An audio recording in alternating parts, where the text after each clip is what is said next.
반갑습니다. 또 이 아침 새로운 간을 찾으신 발걸음에 하나님께서 은혜 베푸시기를 바랍니다. 우리 성경 말씀 누가복음 읽겠습니다. 누가복음 12장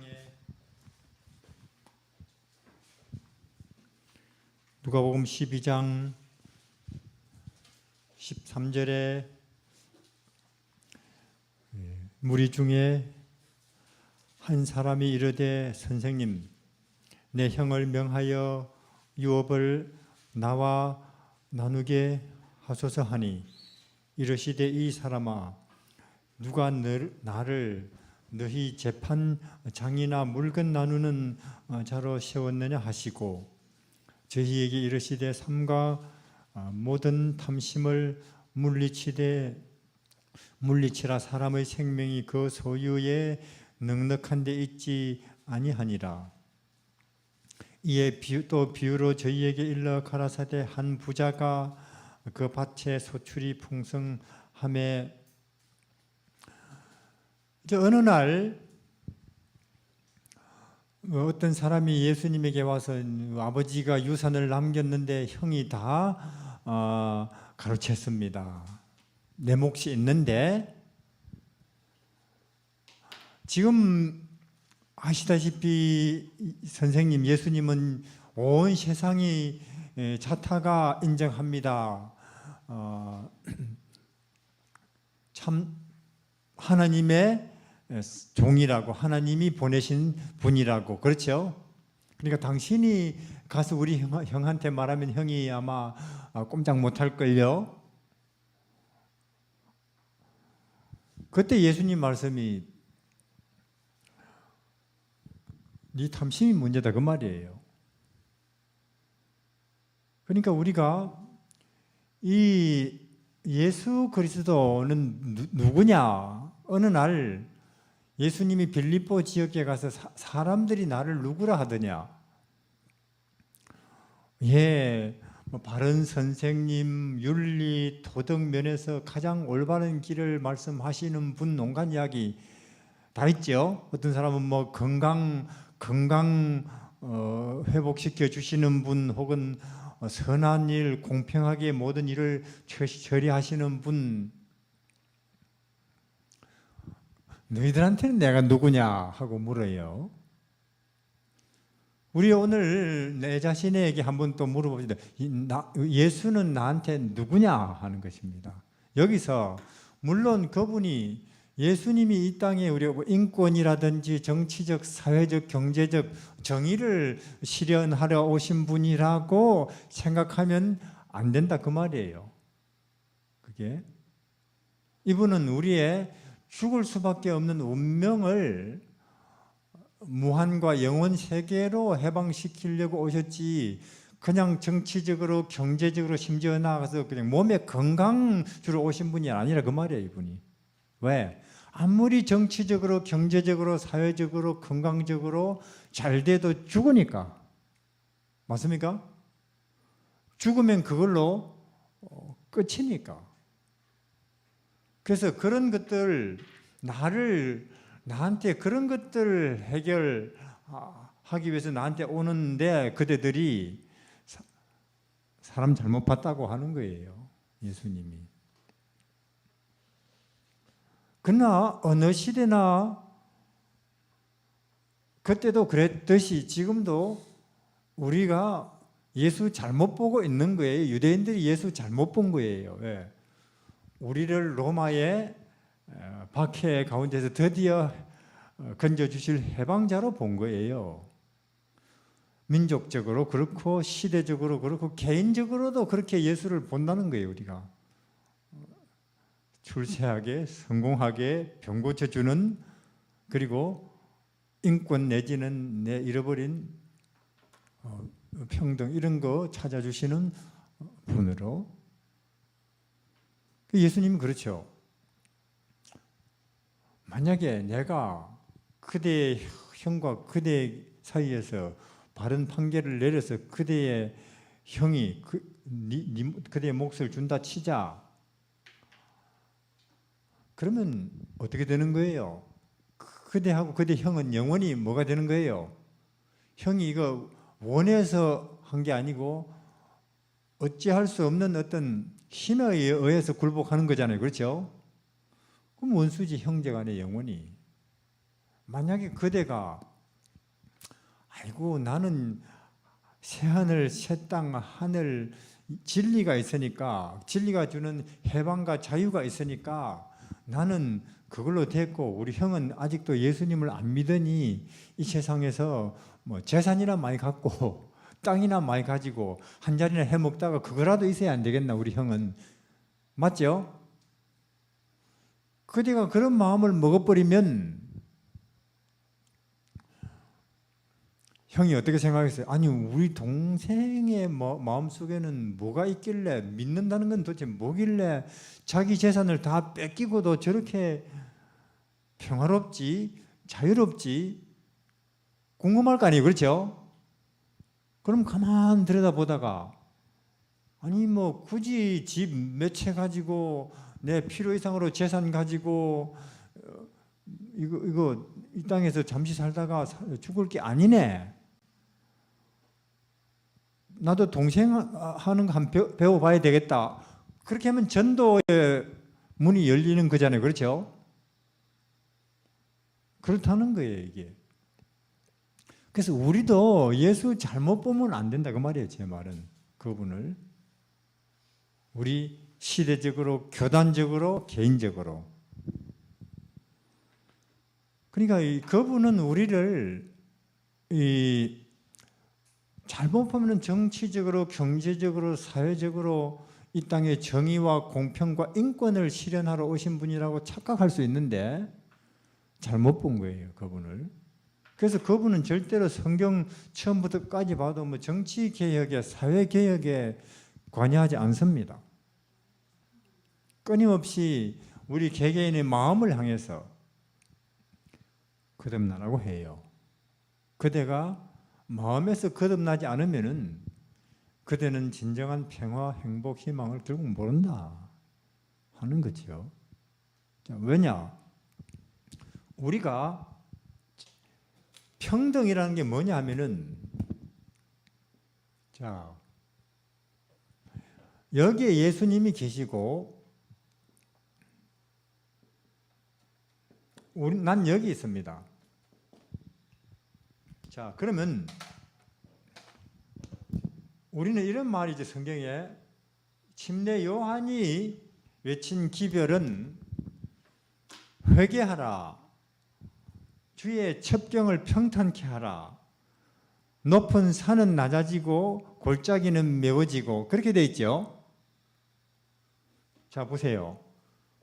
이런 길이 이렇게 돼 있는데 여기서 우리가 예수님 나한테 오셔서 복을 주세요, 구원을 주세요. 이거는 신뢰입니다, 이분에게. 아니 이렇게 험한 산, 깊은 골짜기 고생하고 나한테 오라고 하면 안 된다 그 말이에요. 적어도 이 길을 이렇게 평탄케 해놓고 오시라고 해야 되겠죠. 그렇죠? 이런 상태인데 길이 높은 산, 깊은 골짜기, 이 사회가 내 마음이 이런 상태인데 주여 오세요 하면은 얼마나 그분 고생시키려고요. 이렇게 길을 적어도 평탄케. 우리 인간의 마음은 민족적으로, 사회적으로, 개인적으로 이렇거나 둘 중에 하나일 때가 많아요. 뭐 돈이 많다, 공부 많이 했다, 뭐 집안이 좋다, 혹은 뭐 심지어 인종적으로 하얀 족속이다, 온갖 이유로 이렇게 돼 있다, 이 마음이. 그렇죠? 자부심, 혹은 교만. 못 오는 거예요, 예수님이. 또 여러 가지 이유로 우리 인간의 마음은 깊은 험한 골짜기를 이루고 있습니다. 가난하다고 해서, 학교 못 다녔다고 해서, 사람들한테 무시 멸시 당한다고 해서, 노예로 팔렸다고 해서, 심지어는 암 걸렸다고 해서. 왜 나만 나한테 이런 일이 닥치는가 하면서 깊은 슬픔과 우울과 고통의 골짜기를 이루든지 아니면 뭐 우월감, 자존심 이렇든지 이런 거 없이 평탄하게 하는 것이 누구의 오시는 길을 예비하는 거라고 요한이 말합니까? 예수의 오시는 길, 이 땅에 혹은 내 마음에. 그러면 어떻게 이 높은 마음이 이렇게 낮아지고 깎아서 이 깊은 골짜기 같은 우울, 고통, 슬픔 이게 메워져서 이런 길이 되느냐? 예수님이 하신다 그 말이에요. 자, 예를 들어서 우리는 난 가난하다. 사람들이 상당히 그래요.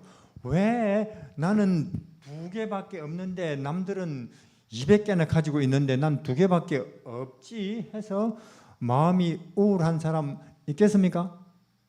이렇다니까요. 가난 때문에 방금 이 사람도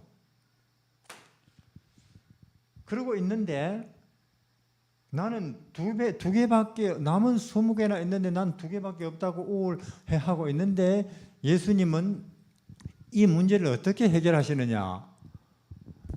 1개도 안 가진 분으로 내 옆에 와 계시죠? 그렇습니까?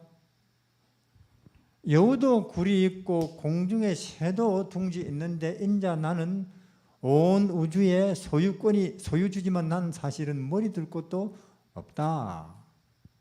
마옥간에 누워있다. 평생 허구한 날 옷은 한 벌로 평생을 산다.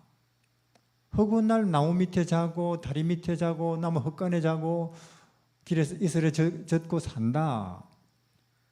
이런 나는 2개밖에 없다고 우울해하고 있는데 나보다 훨씬 더 가난한 분으로 그분이 우리 옆에 오시면서 어떻게 됩니까? 내 마음이 난 가진 게 엄청나게 많네 하고 이렇게 돼버립니다. 맞습니까?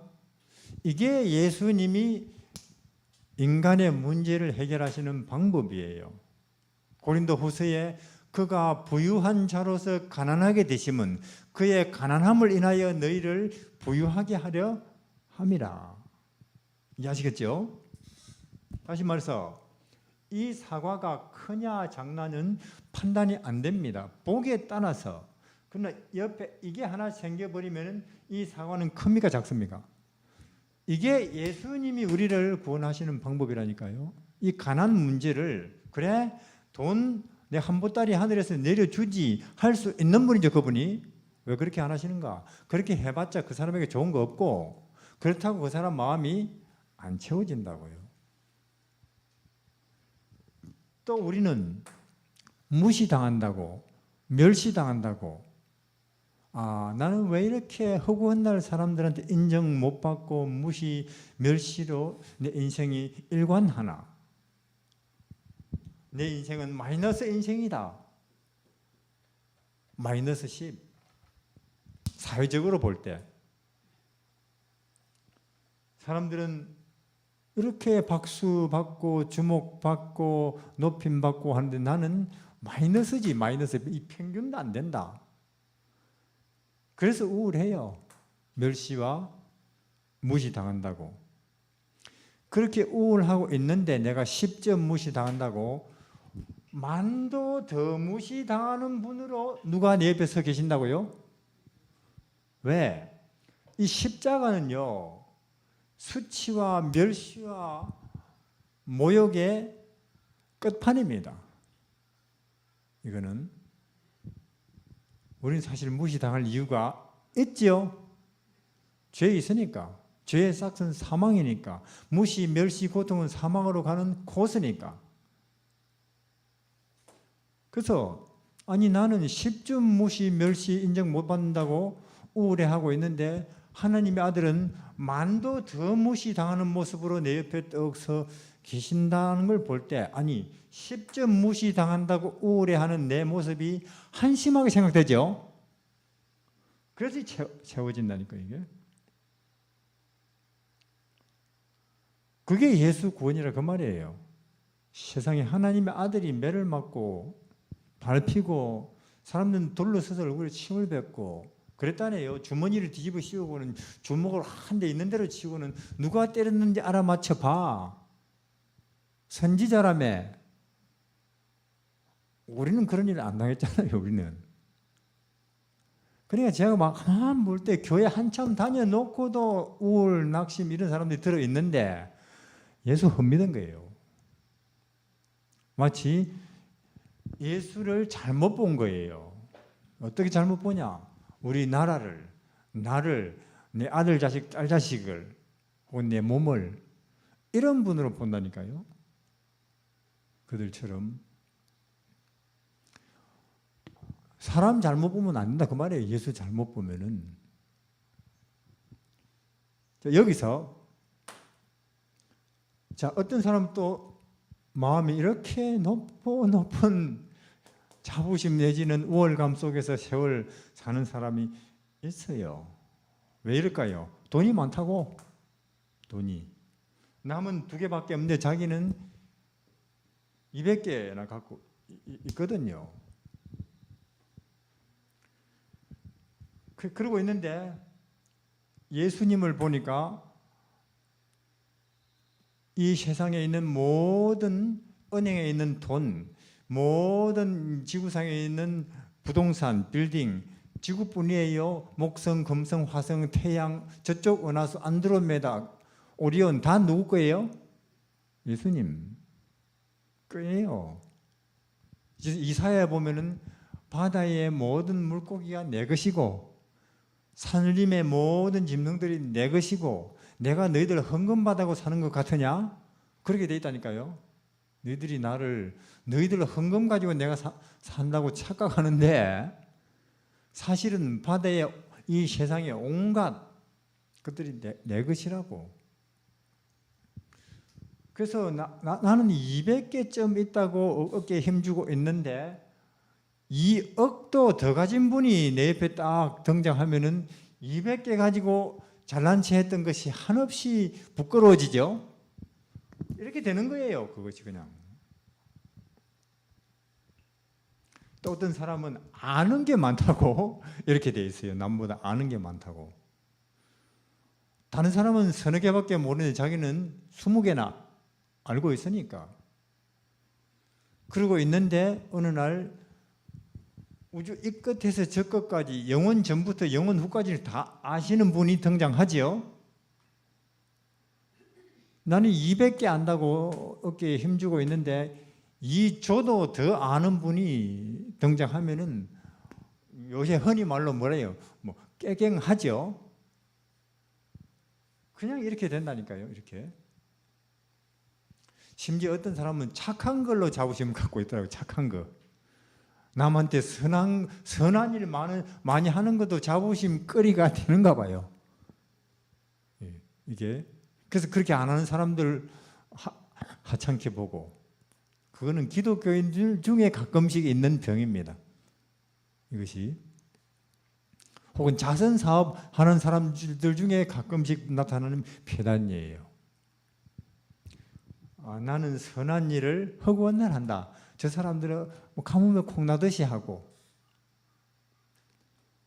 근데 선함에, 희생에, 겸손의 끝판이 아니에요. 예수님은.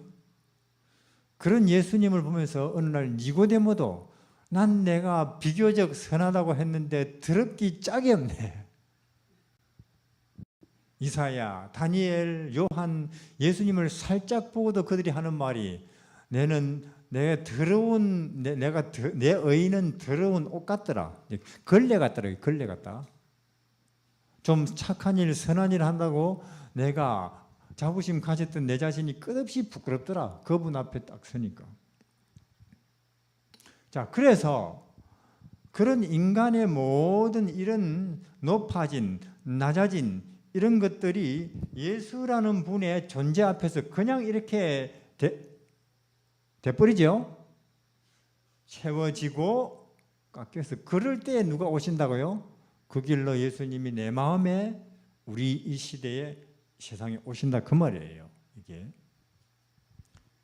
근데 여러분들, 저는 평등이라는 게 그게 사회적, 신분적, 경제적 평등은 니도 5개, 나도 5개 이게 아니고, 세상은 자꾸 그런 식으로 평등을 만들려고 그러죠. 신분적으로도. 그런 식으로는 평등이 되는 게 아닙니다. 억지로 평등을 만들어 보려고 온 세상이 국가가 다 나서서 했다가 실패한 대표적인 케이스가 공산주의 운동이에요. 지주 자본가들 싹 청소해놓고 똑같이 나눠줬는데 사실 지금 불평등은 더 중국이나 북한이 더 심하다니까. 이게 인간의 본성이 이기적인 것이 문제들이 아직 이기적인 하는 거 안 됩니다. 그 불평등은. 그럼 뭐가 경제적으로, 사회적으로, 신분적으로 진정한 평등이냐? 예를 들어 경제적으로 내 2개만 갖고 있어도, 남은 200개 갖고 있고 2개만 갖고 있어도 나는 만족합니다. 이게 경제적 평등이에요. 2개만 갖고 있어도 나는 이걸로 충분해요. 이런 마음이 드는 게 평등이라니까요. 그 어떻게 가능하냐? 예수님 때문에 가능하죠. 신분적으로도 비록 내가 노예라 할지라도, 내가 노예라 할지라도 나는 존중받고 있다. 하나님으로부터 나는 존중받고 있다. 이렇게 생각하게 되면 그게 평등이라니까요. 신분적으로도. 그러면 우리가 예수 그리스도 그분을 보면 나는 은혜 입은 자로구나. 사랑을 이렇게 크게 받는 자로구나 하는 느낌이 듭니까? 그분을 제대로 보면. 그래서 저는 왜 이 책이 이렇게 좋고 예수 종교가 좋으냐? 사회적으로, 신분적으로 혹은 경제적으로 불평등이 없는 것을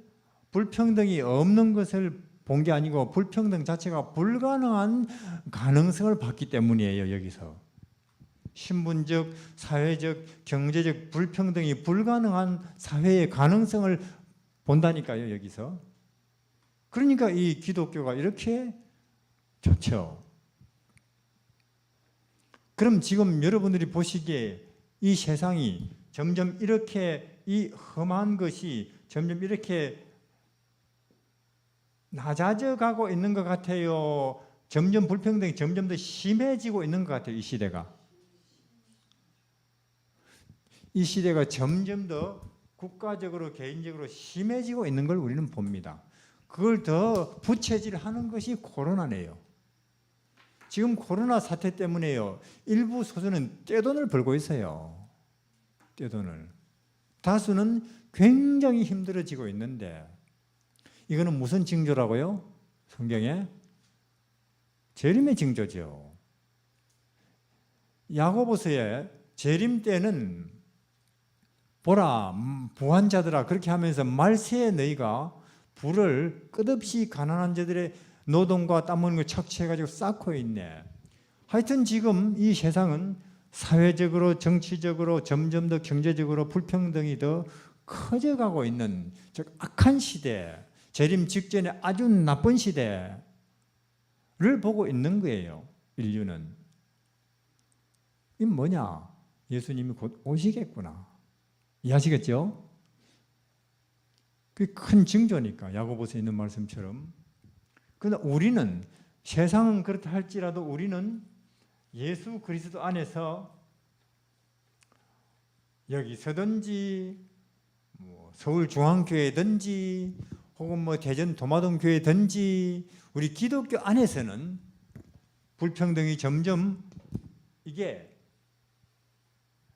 이렇게 돼 가면 좋겠죠. 점점 차이가 없어지면 좋겠죠. 어떻게 그게 가능해요? 예수님 때문에. 예수님을 제대로 본다면은 그게 되는 거예요. 근데 불행하게도 제가 들은 이야기가 있는데, 서울 어느 교회 가면은 그게 진리를 가졌다는 교회인데도 아파트 평수끼리 사람들이, 아파트 평수대로 사람들이 어울리는데요. 아파트 평수대로 사람들이 어울린다니까요. 평수대로. 30평은 30평끼리, 20평은 20평끼리, 전셋집은 전셋집끼리, 교회 안에서. 그러면 2000년 전에 성전에 하나님 없듯이 교회 안에 지금 누구 없다는 거예요? 예수 없다. 그건 주유소에 기름 없다. 식당에 밥 없다. 그런 거예요, 지금 이 시대가. 세상은 그렇게 돌아가도 우리는 점점 더 이렇게 심한 게 아니고 점점 더 그래 가다 이렇게 돼야 되겠죠. 내 마음은. 그래서 그 길이 뭐냐? 점점 더 그것이 골짜기가 산이 낮아지고 골짜기가 메워지는 그 길이 이거라 그 말이 여기서 이렇게 가는 것이라 그 말이 그걸 이야기한다 그 말입니다. 제 말은 이해하시겠죠? 이게 그 과정이라 그 말이에요. 이것이.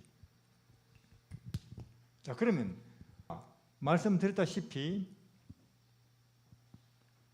기독교는 그냥 침례 받으면은 십자가 밑에서 끝난 거예요. 그렇게 말하는 기독교인들이 아닙니다. 기독교는 과정입니다. 점점 더 큰 평화, 큰 평등으로 가는 과정이에요. 본질적으로. 그렇기 때문에 이런 게 있지요. 자, 그래서 성령께서 이 모든 것이 성령께서 하시는 일인데 우리를 여기서도 하나님은 우리를 내버려 두시지 않았지요. 저 밖에 교회 안 다니는 사람들도 하나님은 돌보시지요. 햇빛과 물과 공기로 양심으로. 그걸 거절하면은 마귀를 택하는 거죠. 그리고 점점 더 하나님께서는 성령께서 우리를 여기로 인도하시다가 이제는 여기에 마지막 가장 깊은 곳 지성소 여기에는 법궤 있고 법궤 안에는 십계명이 있습니다. 십계명의 의미가 하나님을 사랑하고 이웃을 뭐예요? 다시 말해서 새 마음을 가지라 그 말입니다. 전에는 뭐 내 집, 내 나라 온통 팔 안으로 굽듯이 내 중심이었는데 이제는 남 중심. 새 마음. 새 마음 있어요? 희빈 양?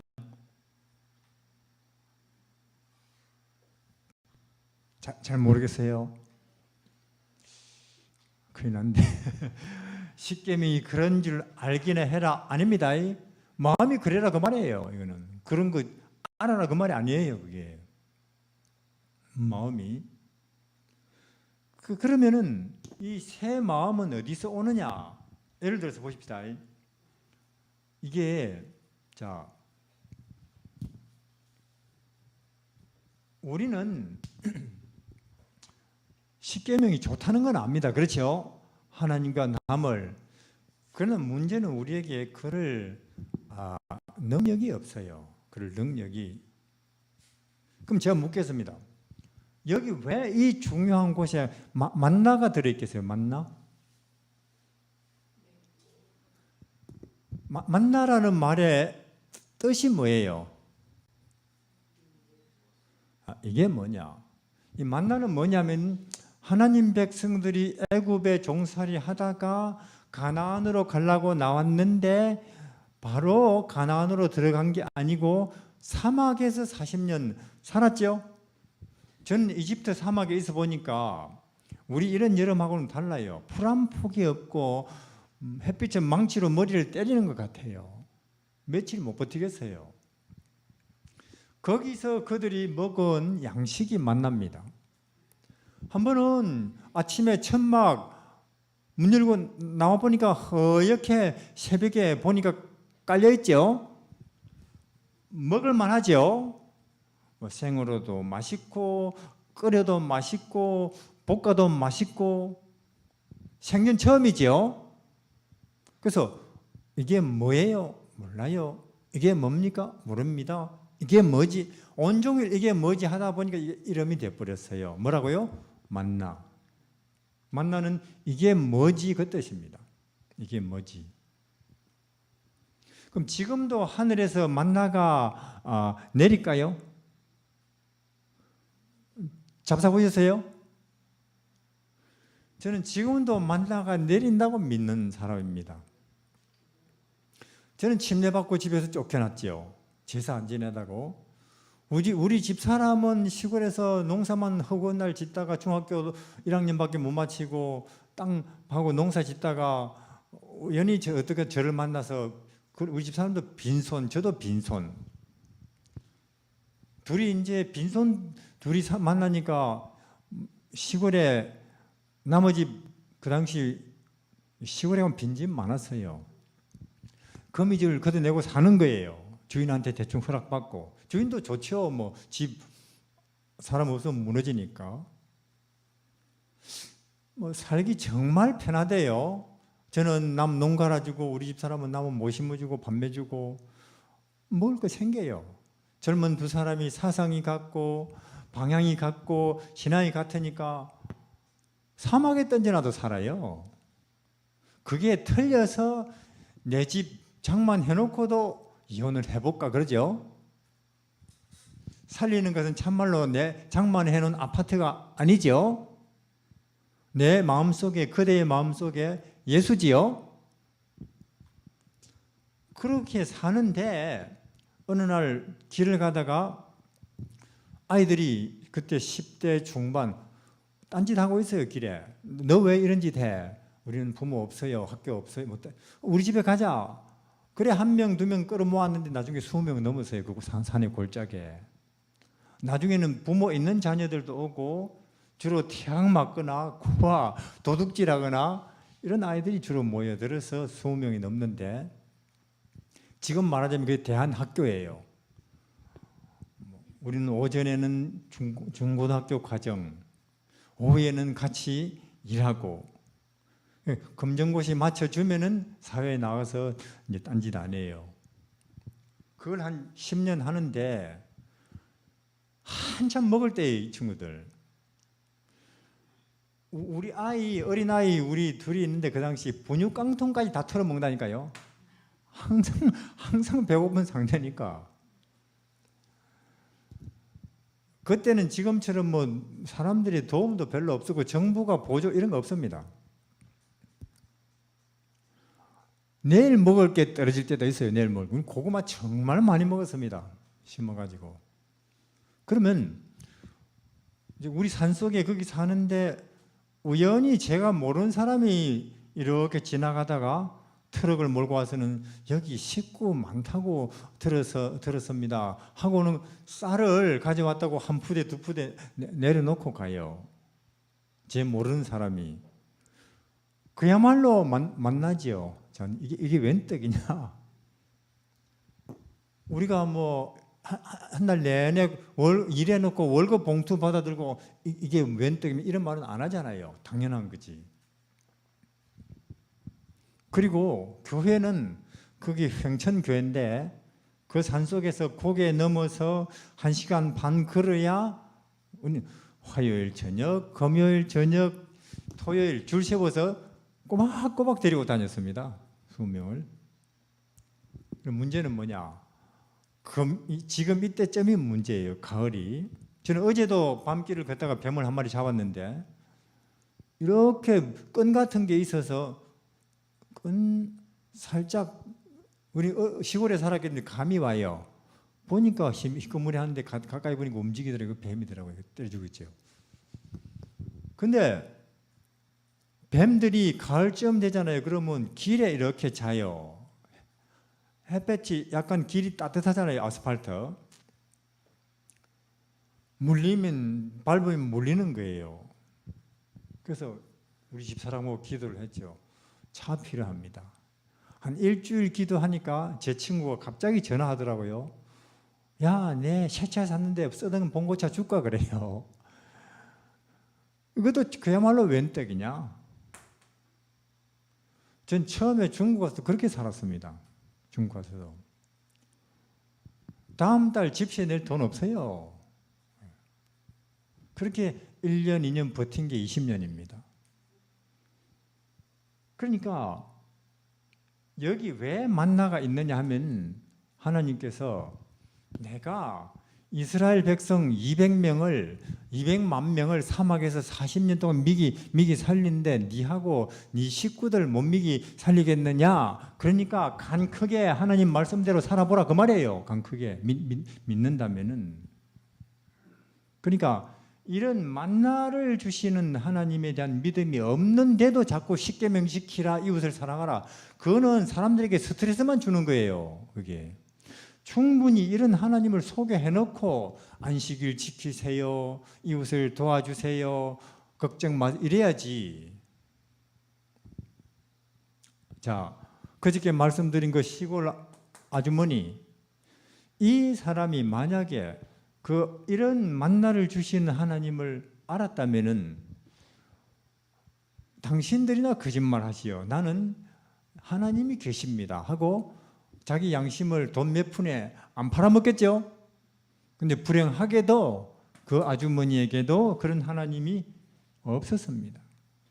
그래서 그는 양심을 돈과 바꿔버려요. 우리한테도 이런 하나님이 없습니까?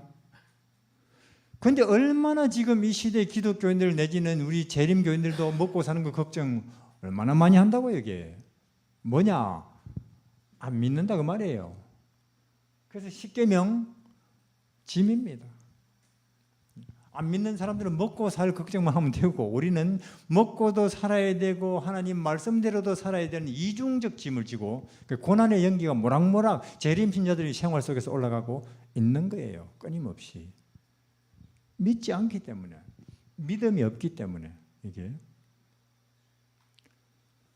자, 여기에 아론의 쌍난 지팡이가 있는데 아론의 싹에 진짜 지팡이가 오래 흙은 날 짚고 다니는 지팡이가 막 꺾어서 꽂아놨다. 쌍날 수 있죠.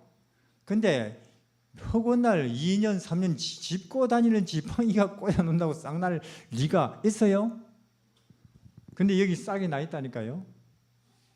무엇을 나타냅니까? 부활이죠. 죽어도 산다 그 말이에요. 죽은 지 오래돼가지고 뭐 썩은 냄새가 나도 산다 그 말이에요. 썩은 냄새뿐만 아니라 이미 살은 뭐 썩어버렸고 뼈를 추려놔도 그 산다 그 말이에요. 그게 부활. 왜? 하나님이 가만 보니까 사람들이 제일 두려워하는 게 뭐예요? 죽는 거. 암을 왜 무서워합니까? 죽을 가능성이 큰 병이니까. 그러나 여기 이 자리에 아론의 지팡이가 싹이 난 채로 있는 것은 죽는 것도 겁내지 말라 그 말이에요. 죽는 것도. 왜? 더 좋은 세상에서 더 영광스러운 몸으로 더 영원한 생명으로 사니까. 그걸 믿는 사람은 죽는 걸 두려워하지 않습니다. 자, 지금 다니엘의 세 친구가 용광로 앞에 있어요. 뜨겁게 불타는. 과연 저 세 젊은이가 불 속으로 들어가서 타 죽느냐 아니면은 그냥 우상 앞에 절 한번 굽복하고 목숨을 구걸하느냐. 온 하늘이 천사들이 긴장 가운데 지켜보고 있겠죠. 성부, 성자, 성령 하나님도 주목하고 있겠죠. 아마도 예수님은 긴장하신 나머지 일어섰겠죠. 왜? 스데반이 돌에 맞아 죽을 때 인자가 하나님의 우편에서 일어서신 것을 보노라. 근데 그 삼위 하나님, 세 분 하나님이 너무도 기쁘시게도 그 젊은이들이 어디로 들어간다고요? 불 속으로. 불 속으로. 하나님 얼마나 기뻤겠어요. 믿어주네. 헌금 내는 거, 교회 건축, 교회 지어주는 그런 걸 하나님 기뻐하신 건 아닙니다. 믿어주는 걸 기뻐하죠. 믿어드리는 걸. 그래서 하나님이 사람들에게 심부름 보낼 때 웬만하면은 가브리엘 천사 보냅니다. 근데 그날은 예수님이 너무도 기뻐서 그 자리에 직접 오시다니까요. 그 불 속에. 내가 너희들이 있기 때문에 나중에 언젠가 이 땅에 가서 십자가에 못이 박혀 죽는 일을 할 결심이 선다. 그렇게 말씀하셨는지도 몰라요. 너희들이 있기 때문에. 그러면 그날 바벨론 금신상 그 중공식에 왔다가 집으로 돌아간 전국의 간부들이 가족, 친척, 친구들에게 뭔 말했겠어요? 금신상 어마어마하다 그런 이야기 했겠습니까? 그런 이야기는 입에서 안 나와요. 우리는 정말로 희한한 걸 봤다. 그 뜨거운 불 속에서 이스라엘 그 세 젊은이가 머리털도 안 타고 살아나오고, 그리고 우리는 그들의 신을 봤다. 그러면 자, 바벨론 전국의 전도가 된 겁니까? 안 된 겁니까? 된 거죠. 언제 다니엘과 세 친구들이 전도단 꾸려가지고 허구한 날 전국 돌면, 그럼 세월 가도 안 되는 거예요. 이 시대에도 온 세상에 예수님과 예수님의 재림의 소식이 전파되는 것은 그냥 간단한데, 새 젊은이들, 그런 젊은이들만 몇 명 있으면, 그렇죠? 갈렙과 같은 노인만 몇 명 있으면은, 다윗과 같은 소년만 몇 명 있으면은 간단한데, 불행하게도 우리에게는 장로도 많고 집사도 많고 목사도 많고 전도도도 많지만은 그런 용감한 젊은이 몇 명이 없기 때문에 허구한 날 돈 쓰고 시간 쓰고 전도를 해도 교회는 줄어들기만 합니다. 우리가 오늘 이 자리에 앉아 있는 이유가 뭐예요? 우리의 믿음이, 신앙하는 모습이 허구한 날 이럴 것이다. 그러면 우리보다 불쌍한 백성 없죠. 우리도 언젠가는, 오늘은 내가 지금 이 모양 이 꼴이지만 언젠가 우리도 다니엘과 그 세 친구들처럼 용감하게 우리 하나님의 전능을, 구원을, 재림을 온 세상 앞에 우리도 선포할 날이 올 거라는 그런 희망이 있기 때문에 여기 와 있는 거 아닙니까? 그렇지 않다면 내 믿는 모습이 어제나 오늘이나 그나물에, 그럼 우리보다 불쌍한 백성이 없다니까요. 우리보다. 그래서 여기에 이 새 마음, 먹고 사는 거, 몸이야 이렇든 저렇든 이 세상 정치야 어떻게 돌아가든 코로나야 뭐 종식되든 말든 난 그런 거 관계 안 합니다. 우리 뭐 외양간에 소 없고 포도나무에 열매 없어도 난 이런 예수님 때문에 즐거워 죽겠어요. 이런 새 사람 되는 거 마찬가지죠. 우리 이 새 마음 역시 에스겔 36장에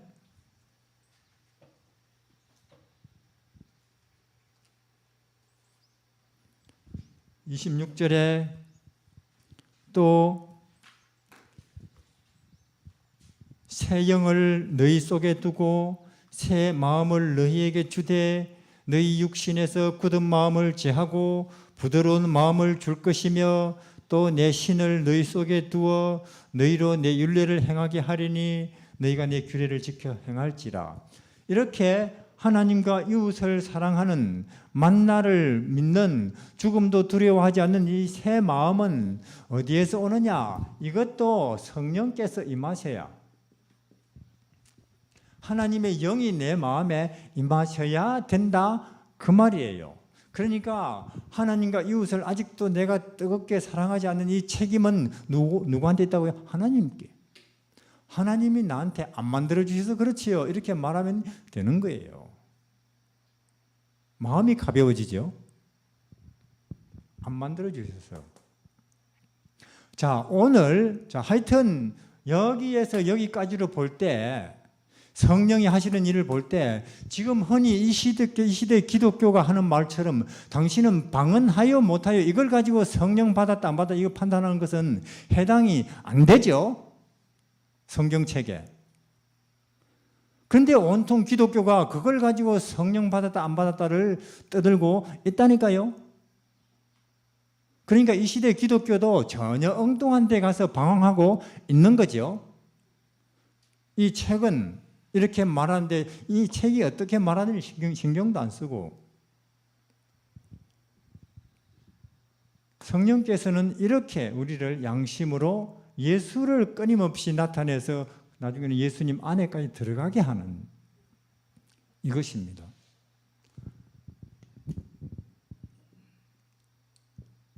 그러면 성령께서 우리를 여기서 여기까지 데려다 놓고 일 마치시느냐? 하나 더 있지요. 우리 교회에는 전설처럼 전해 내려오는 이야기가 하나 있습니다. 무슨 성령이 언젠가 올 거라고요? 이게 올 거라는 이야기가 있어요. 너전비 성령은 이 이전의 성령하고는 틀립니다. 이 이전의 성령들은 주로 정신적이고 심리적이고 마음에 해당하는 건데, 이거는요 그냥 능력이에요. 이거는 암 환자 보고 말기 암 환자지만은 살림 힐링 센터에 와서 뉴스타트 하세요 이렇게 안 해요. 그냥 그 자리에서 당신 놔버리세요 이런다니까요. 소경 보고 눈 뜨세요 눈 뜬다니까요. 전원자들 보고 달리세요 달린다니까요. 이게 너전비입니다. 이게 언젠가는 이 땅에 하나님 백성들에게 이 고서를 제대로 그친 사람에게 이게 온다는 게 하나님의 약속이에요. 요엘 말씀, 요엘 보겠습니다. 요엘 말씀에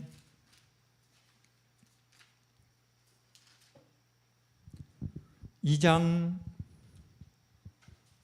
23절에 시온의 자녀들아 너희는 너희 하나님 여호와로 인하여 기뻐하며 즐거워할지어다. 그가 너희를 위하여 비를 내리시되 이른 비를 너희에게 적당하게 주시리니 이른 비와 늦은 비가 전과 같을 것이라. 네 마당에 밀이 가득하고 독에는 포도주 기름이 넘치리로다. 영적 수확물, 육체적으로는 밀이니 포도니 이런 영적 수확물은 영원히 가득할 것이라. 아무리 지금은 전도해도 안 되는데 앞으로는 밀려올 것이라. 28절에 그 후에 내가 내 신을 만민에게 부어주리니 너희 자녀들은 장래 일을 말할 것이며 너희 늙은이는 꿈을 꾸며 젊은이는 이상을 볼 것이며 그때 내가 내 신으로 남종과 여종에게 부어줄 것이며 내가 이적을 하늘과 땅에 베풀리라. 자, 말세에 여호와의 큰 날에 재림이 오기 전에 하나님이 온 세상을 깜짝 놀라게 하는 일을 하실 거라 그 말이 오순절처럼. 이해하시겠죠? 이거는 능력이에요. 오순절처럼 그냥 한마디 말로 심지어 죽은 자도 살린다니까요.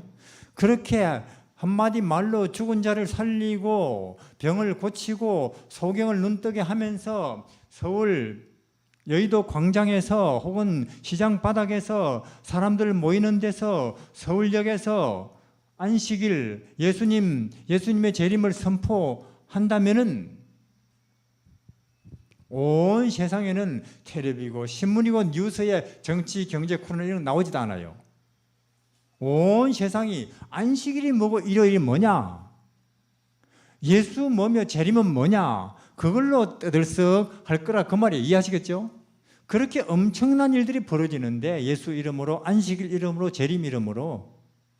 그런 마당에 경제가 어떠니 코로나가 어떠니 이런 게 뉴스거리가 되겠어요? 그런 엄청난 일이 곧 일어날 거라고 저는 확신을 해요. 그래서 지금은 참 우리 몇 명밖에 안 된다 할지라도 앞으로 밀려 들어올 거예요. 밀려 들어올 거예요. 이렇게 성령께서 하시는 일은 우리를 여기서 여기까지 데려다 놓는 일인데, 끝으로 이렇게 중요한 성령이 누구에게 오는가 그것만 보고 마치겠습니다. 누가복음 11장.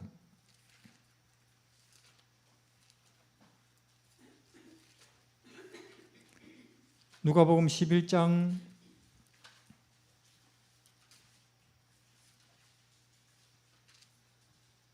읽겠습니다. 누가복음 11장 9절에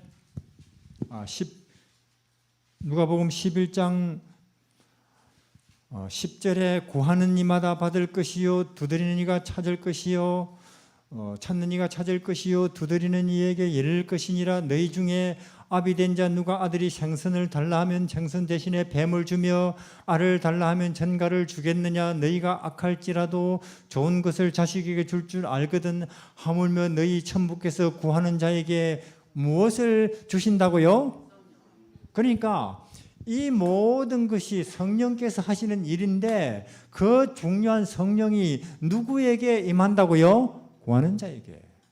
이거는 얼마나 감사한 허락인지 몰라요. 구하는 자에게 장로들만 아니에요. 신학자만 아니에요. 안식일 교인만 아니에요. 그가 어디에 있든지 구하면은 임할 거라고. 얼마나 좋습니까? 하나님, 전에는 내가 십자가만 봐도 마음에 감동이 밀려왔는데 요새는 냉랭하네요. 한숨 쉬지 마시기를 바랍니다. 제 마음에 성령이 임하셔서 예수님이 십자가에 얼마나 큰 고통으로 우리의 구원을 이루셨는지 알게 해주셔서 내 이까짓 거 몸이니 마음이니 돈이니 아무것도 아니게 해주시고, 그러면 그런 마음이 온다니까요. 무엇보다도 하나님, 내 이웃을 아직도 뜨겁게 사랑하지 못하고 있습니다. 애를 써도 안 됩니다 하고 한숨 쉬면서 한 주일 한 달 보낼 게 아니고, 하나님, 제 마음에 성령이 임하셔서 하나님과 이웃을 뜨겁게 사랑하게 해주십시오 하면 주신다니까. 이게 가장 우리가 많이 구해야 될 건 이겁니다. 하나님, 우리가 이 시대에 아무리 전도해도 사람들이 말 안 듣네요. 늦은 비 성령이 임하게 하셔서 온 세상이 예수님과 하나님의 날과 재림에 관심을 돌리게 해주십시오 하면 온다니까요. 제가 오늘 말씀드린 것은 우리는 빠르든 느리든 이 과정을 다 거쳐야 됩니다. 이 과정 중에 한두 과정 생략하고 여기서 건너뛰면은 안 된다니까요. 왜? 그런 능력 가지고 지 돈벌이 하고 있다니까요. 마치 중학교에서 바로 대학교 가는 게 아니듯이 우리는 빠르든 느리든 이 과정을 다 거쳐서 여기로 가는데, 오늘 제가 말씀드린 것은 우리 갈 길이 바쁘다 그 말이에요. 이렇게 농사니 코로나니 정치니 심지어 건강까지도 이렇게 들여다보고 있을 시간적 여유가 없다 그 말이에요. 그게. 이게 오는데, 그래서 이런 성령의 인도하심을 따라서 함께 그 영광스러운 날을 맞이하시기를 바랍니다. 기도하겠습니다.